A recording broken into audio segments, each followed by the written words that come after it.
আপনি আমার শিক্ষক, আপনি আমার সাথে কি করছেন? একবার ভেবে দেখেছেন? শিরোনাম বাদ দিয়ে মূল গল্পটা শুরু করি। আমার বাবা আমাকে পড়ানোর জন্য একজন লজিং মাস্টার রাখলেন। সেই লজিং মাস্টারের নাম সুবোধ। আমি ক্লাস 9-এ। আর আমার ভাই 7-এ পড়ে। আমরা মাস্টারকে দাদা বলে সম্বোধন করতাম। মাস্টারদা আমাকে ঝর্ণা আর আমার ভাইকে রাব্বি বলে ডাক। মাস্টারদা পড়ালেখায় খুব ভালো ছিল। তার সুনাম অনেক ছাত্রছাত্রীদের মুখে।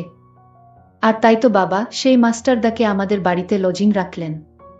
আমার মা মাস্টারদাকে বললেন, আপনি নিজের পরিবার মনে করে আমার ছেলে মেয়েদের পড়াবেন। আর তাই মাস্টারদা আমাদেরকে ভালোভাবে বুঝিয়ে বুঝিয়ে পড়াতেন। আমাদের প্রতিদিনের পড়া যতক্ষণ না শেষ হতো ততক্ষণ মাস্টারদার নিজে পড়া পড়তেন না।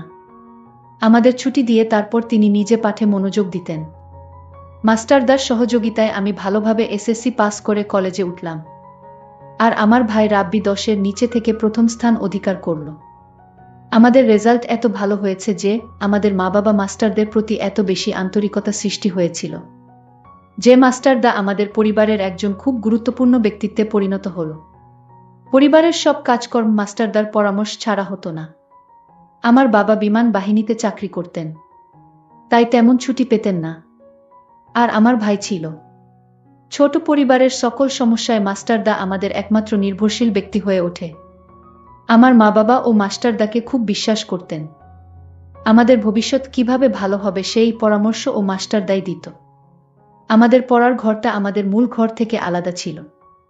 আমাদের মূল ঘর এবং পড়ার ঘরের মাঝখানে বাড়িতে প্রবেশ করার রাস্তা ছিল। পড়ার ঘরে 2খান রুম ছিল আর তার সাথে বারান্দা। আমরা এক রুমে পড়তাম আর অন্য রুমে মাস্টারদা থাকত। আমি আর মাস্টারদা মুখোমুখি বসতাম। আর আমার ভাই আমার ডান পাশে এবং মাস্টার বাম পাশে বসে পড়ত। কলেজের পড়া একটু কঠিন হওয়ায় একদিন আমার পড়া কিছুতেই মুখস্থ হচ্ছিল না। মাস্টারদা আমাকে বকাবকি করছিলেন আর বলছিলেন সারা রাত বসে থাকবে যতক্ষণ না পড়া শেষ হয়।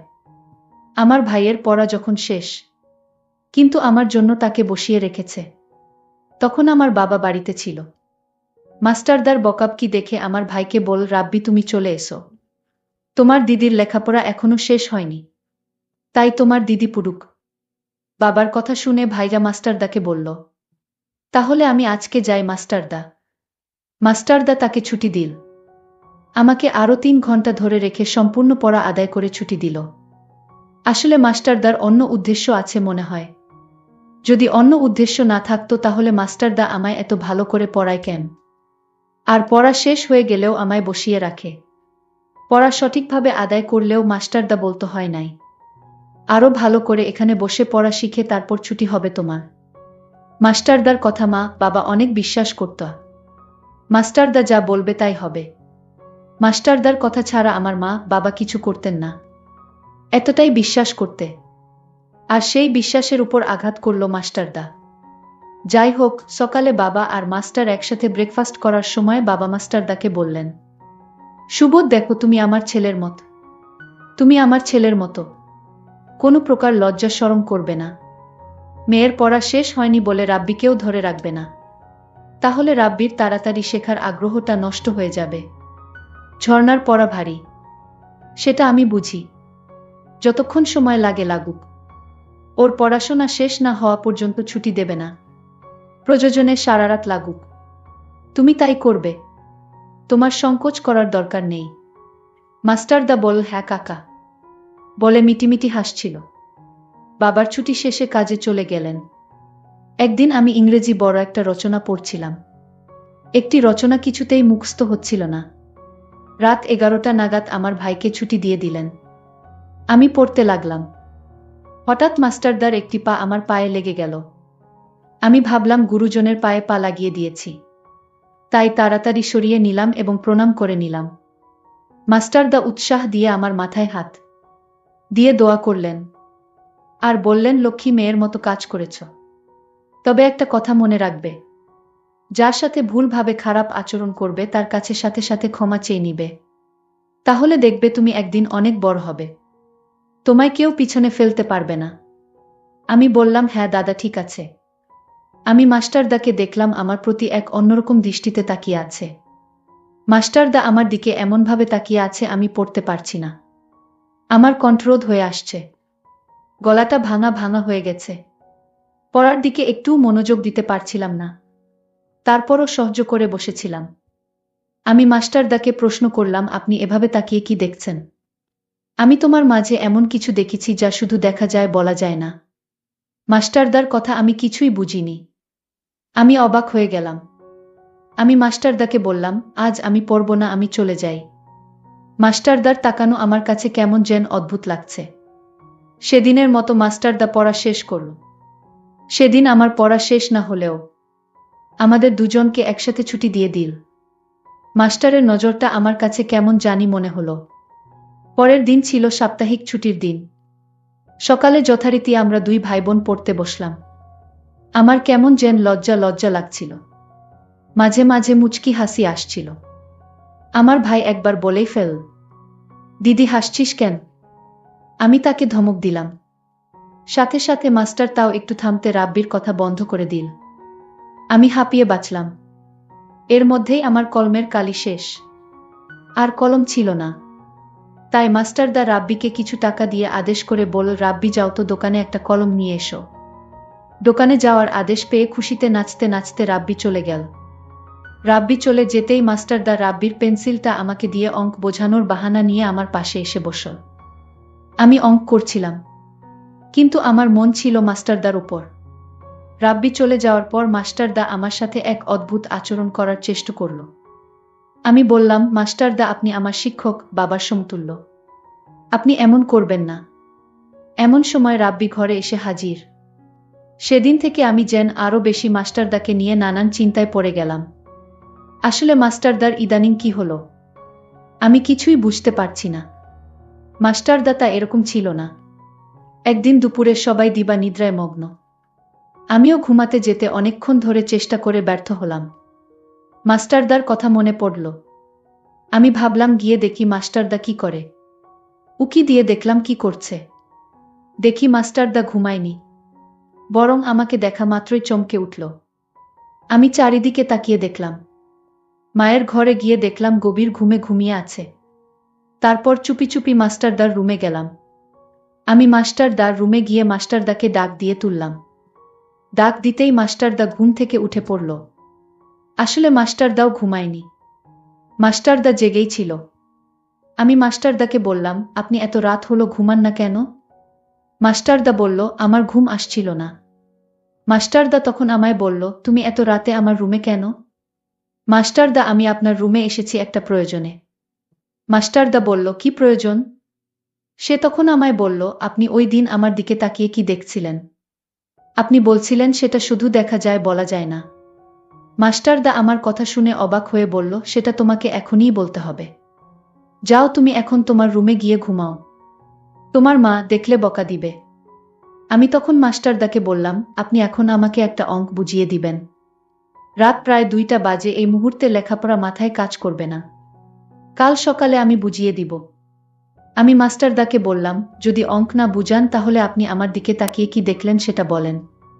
আপনি তো বললেন সেটা দেখা যায় বলা যায় না। আমি এটার উত্তর না শুনে আমি কিছুতেই আপনার রুম থেকে বের হব না। আমি মেয়েটার এমন দেখে আমি আশ্চর্য হয়ে গেলাম।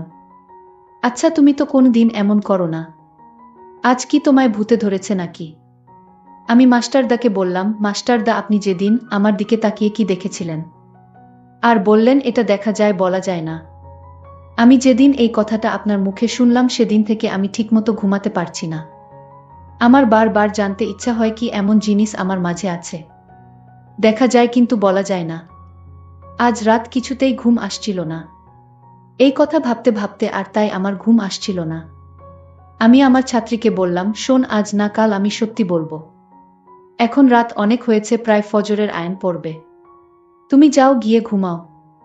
ঝর্ণা তার রুমে গিয়ে ঘুমিয়ে গেল। পরদিন আমার বাবা আসলেন, এসে মাস্টারদাকে ডাক দিলেন আর বললেন, কেমন পড়াচ্ছেন আমার ছেলে মেয়েদেরকে? এবার কি তারা ভালো রেজাল্ট করতে পারবে? মাস্টার বলল, হুম কাকা, আপনি কোনো চিন্তা কইরেন না।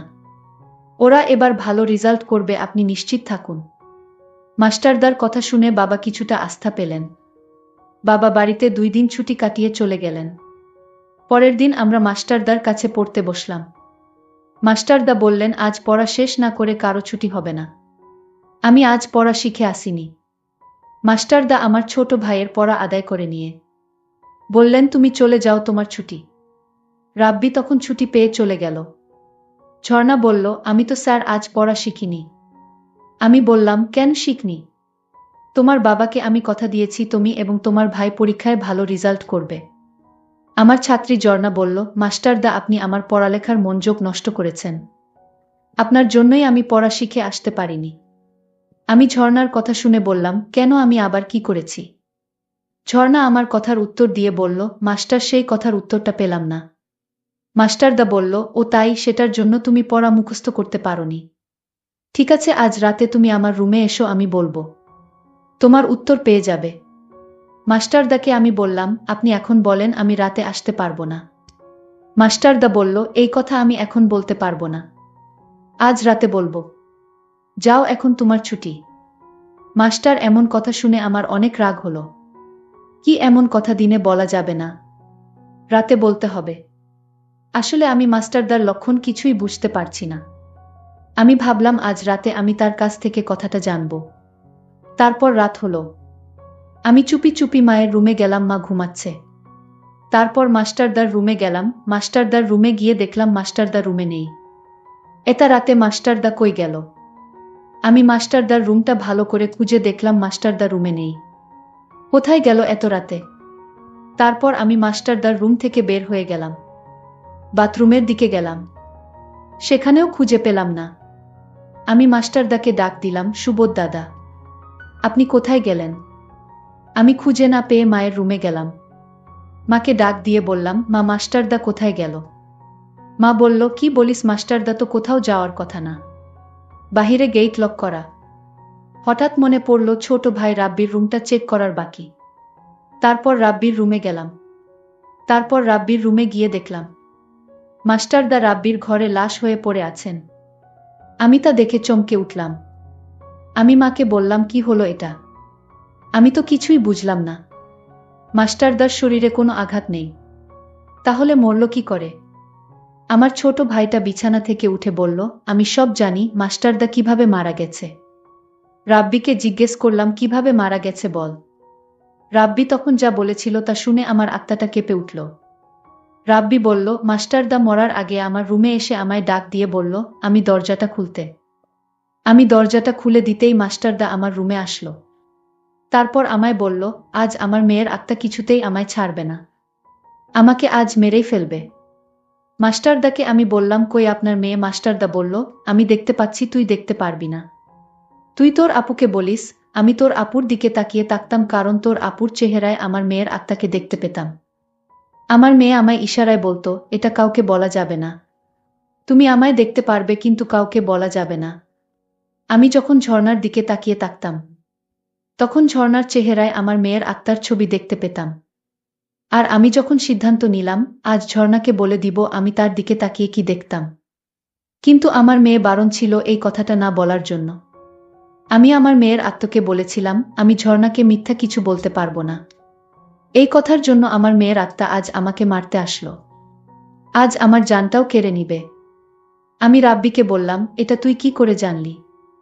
রাব্বি বলল, মাস্টারদা রাতে ভয় পেয়ে আমার রুমে চলে আসছিল, আর আমার হাতে একটা চিঠি দিয়ে বলল, এটা তোর আপুকে পড়ে শোনিস। আর আমি চিঠিতে পড়ে তা জানতে পারলাম, মৃত্যুর আগে আমার সাথে সব বলে গেছেন আপু। আমি এখন বুঝতে পারলাম মাস্টারদা কেন আমার দিকে তাকিয়ে থাকত। আজকের গল্পটি এখানেই শেষ করলাম। ভালো লাগলে চ্যানেলটি সাবস্ক্রাইব করে পাশে থাকবেন। ধন্যবাদ।